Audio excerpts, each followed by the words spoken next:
Not to waste time with long intros, like, subscribe, and hit the notification bell. This is Around the World with KI Travel, powered by Google Earth. Last we left off, we were leaving San Juan del Sur, Nicaragua, after visiting Christ of Mercy. Today, we're going to Pamukkale, Turkey, to visit hot springs, go on a museum tour, check out Roman ruins, and see the number one thing I wish I would have seen before I left Turkey. So make sure you watch until the end. So we have a podcast episode coming out on Friday where I mapped out how I would take this trip to Turkey. My flight, my hotel, what restaurants I would go eat at, etc. And part of that, we talked about visiting the hot springs as well as the museum. And I'll drop that link in the description box for you. So kind of a bit of a rehash, but I lived in Turkey about 12 years ago, and going to the hot springs is one thing that I never did, wish I would have, but I just missed my opportunity. And for all of these years, I always thought that was on top of a mountain covered in snow. So it wasn't until researching for this video and the podcast that I realized that that is not what that is. And as you can see by the pictures, people are wearing shorts. Other interesting things I learned were that not all of the springs are at the same temperature. So you may get some that are fairly warm and you may get some that are just kind of filled with cold water. But overall, I still think it's gorgeous and I would absolutely love to go and visit.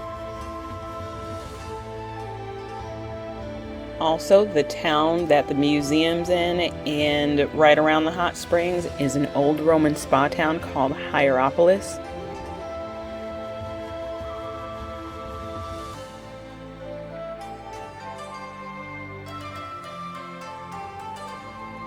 So Hierapolis became a part of the Roman province of Asia back in AD 17, and at one point it was a healing center where doctors used the hot springs as a treatment for their patients. So a lot of people came here to retire or just to die.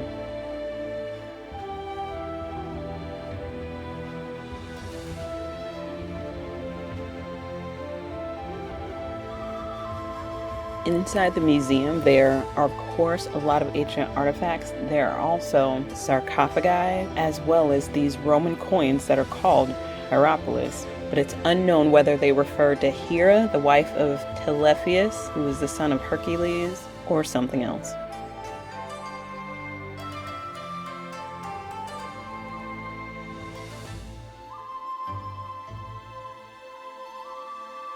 There's so much history about this city and this museum that it's hard to break it all down. So you really just have to go out there and just look it up, do the research, and just absorb everything that they have to offer. And there's so much more pictures to see than what we have in this video.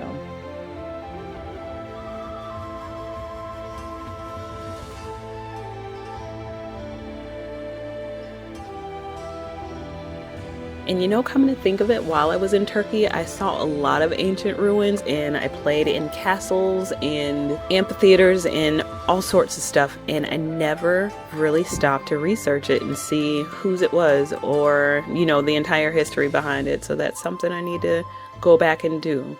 It wasn't in Pamukkale, it was in Mersin and in Kishkilesi. So I need to go back and do my own research because I'm interested now.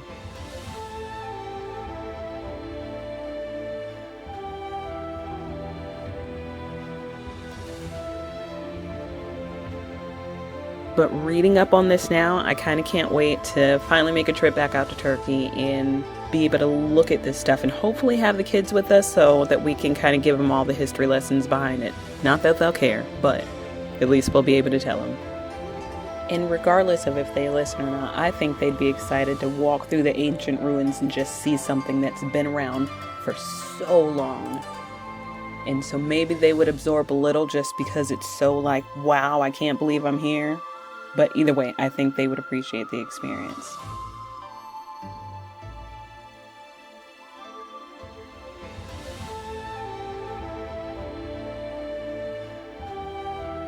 And then the last thing I have to show, because this is the thing where I had an opportunity to see it and I missed it, and whenever I go back to Turkey, I'm absolutely going to go and see the whirling dervishes.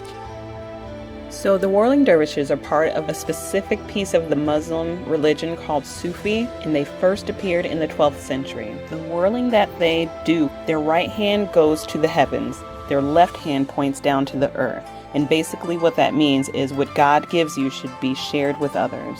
And the reason they have their head tilted, it actually functions to balances out the liquids in their ears so they don't feel off balance. Okay, so that is the number one thing that I would absolutely go back to Turkey for. I hope you enjoyed this video, and if so, we'll see you back again on Wednesday, and I hope you catch the podcast that goes along with it on Friday, and each one that comes out every Friday after that. All right, until next time, bye.